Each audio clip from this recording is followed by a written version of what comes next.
We're going to talk about the eluted volumes of SEC/GPC. So again, size exclusion chromatography, gel permutation chromatography. And last time we figured out that this is a kind of a unique thermodynamic kind of energy battle. So we are not in our kind of constant battle of enthalpy versus entropy, but instead two types of entropy.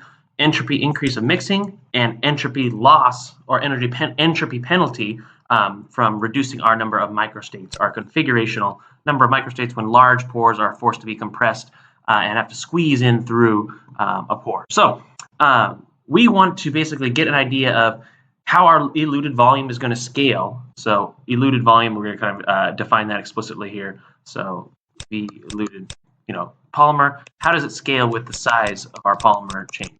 So that's kind of the goal today. Again, just to kind of get this idea, because we understand that, again, as we kind of discussed previously, the intensity versus time, our high molecular weight polymers are going to look like this. They're going to shoot out first, and then we get this kind of, again, lower molecular weight polymers that occur right here.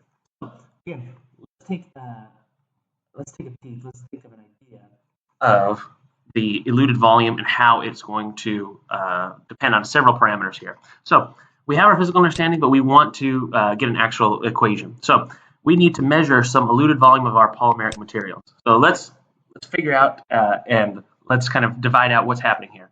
So the volume that is eluted from the column is composed of two parts. So V naught is the void volume external to the beads in the column.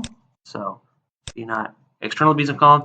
VI is the pore volume internal to the beads of the volume. So a polymer will sample some part of this entire volume, depending on the size of the polymer, but the solvent will sample the entire volume. So if we just have pure solvent, it is going to flow through all of those pores. So our volume eluted, the solvent will just be V naught plus our V sub I. So just again, the V naught is going to be the void volume external to the beads in the column, and VI is the pore volume internal to the beads. So it is going to basically elute kind of those two volumes. So polymer will sample some part of this entire volume, but the solvent will sample the entire volume, as you can see here. So the polymer solution eluted volume, VEP, is going to be the same that void volume external to the beads, plus this internal pore volume multiplied by some kind of constant K. So K is very similar to what we saw previously for our K equilibrium, concentration of products, concentration of reactants. We're going to see a similar relationship right here. A, B, where A plus B yields C plus D. Again, you can kind of see that going on here. So the difference between the two eluted volumes, this K, our size exclusion equilibrium coefficient, again, similar to what we've seen here, it is just going to be the polymer concentration inside the bead divided by the polymer concentration outside the bead. So if we remember back to material science and Kroger-Vink notation, we can relate K2 to our exponential minus G over KT expression.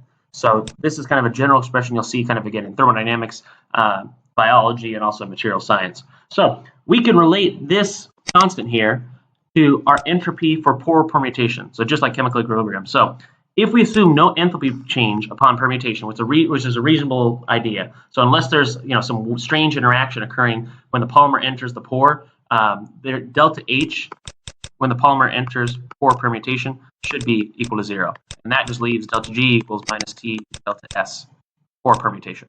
So we rewrite this expression, we get this equation right here. R is just our gas constant. So now we can kind of again get this relationship and look a little bit closer into what delta SPP is. So to find our KSE, we need to kind of approximate our entropy. So we're just going to use the expression that we started with. So the change in the conformatical entropy upon entering the bead will be the size of our unperturbed polymer, this one right here. So the size of our polymer divided by the pore size.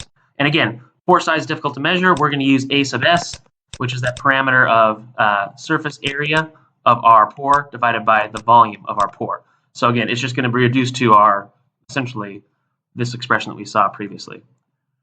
Right here, same exact expression. The only difference is this R is not a radius, it is our gas constant.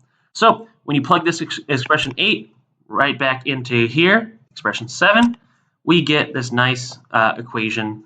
Actually, sorry, back into equation 7, and then back into back into here once you solve for k as k, our size exclusion equilibrium coefficient. That's a mouthful to say. Once we get that, we get this expression right here. This V, my eluted volume of my polymer is equal to V naught plus the volume inside the pore with this exponential, a negative exponential relationship with the size of my polymer over the radius of that pore. So let's think about what's happening here. So the physical insight is that the elution volume is going to be proportional to an exponential relationship of the polymer radius, which we know is related to molecular weight. So we can relate molecular weight to our elution volume. So the amount of elution volume that we kind of collect here. So it kind of tells you exactly what's going on here, right? Or let's think about it.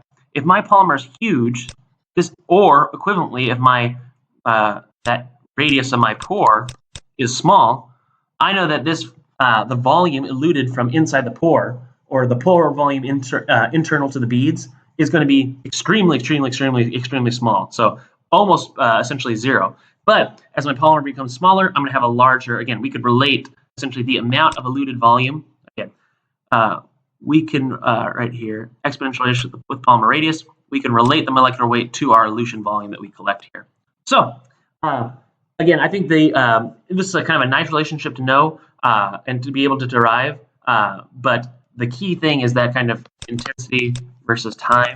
But this is a nice relationship as well, because again, we're not bringing any of this or sampling any of that kind of internal volume of the pore. So we are just really only sampling that volume external to the beads. As we get as our polymer R squared, as this increases, or as our pore size increases as well.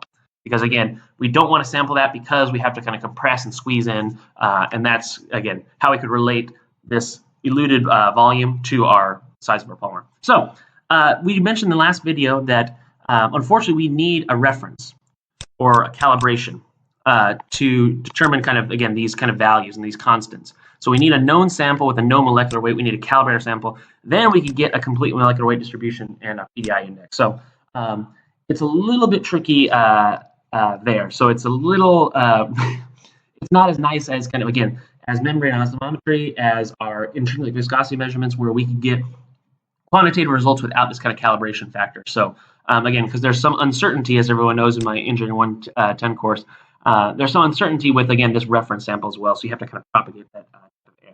So we now know, but we can still, again, get some idea of the complete molecular mass distribution based on kind of this relationship we derived above between molecular mass and elution volume. So we could kind of relate that explicitly. So it's a really, really nice relationship to kind of have here. And we could relate the detector response as a function of elution volume or time, molecular mass. So because we're going to basically response corresponds to higher concentration of polymer at any given volume. So we are going to see, again, that intensity versus time here, this high molecular weight. They're going to distribute first because, again, they don't explore this internal volume here. At low molecular weight, we're going to get this here. So that's going to be kind of the eluted volume. So two relationships. So we can relate the detector response as a function of elution volume, i.e. time, to molecular mass. Again, greater elution volume takes a longer time. Smaller elution volume right here, that is going to give us kind of this other signal right here. So again, two relationships. We could deduce high molecular weight, low molecular weight, size of elution volume, et cetera, et cetera.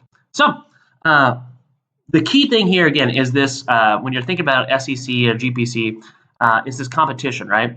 So it is competition between mixing, which is increases my delta S, increases my entropy, delta S of configurational, decreases as, again, I'm trying to penetrate and go through this pore with this huge polymer chain right here.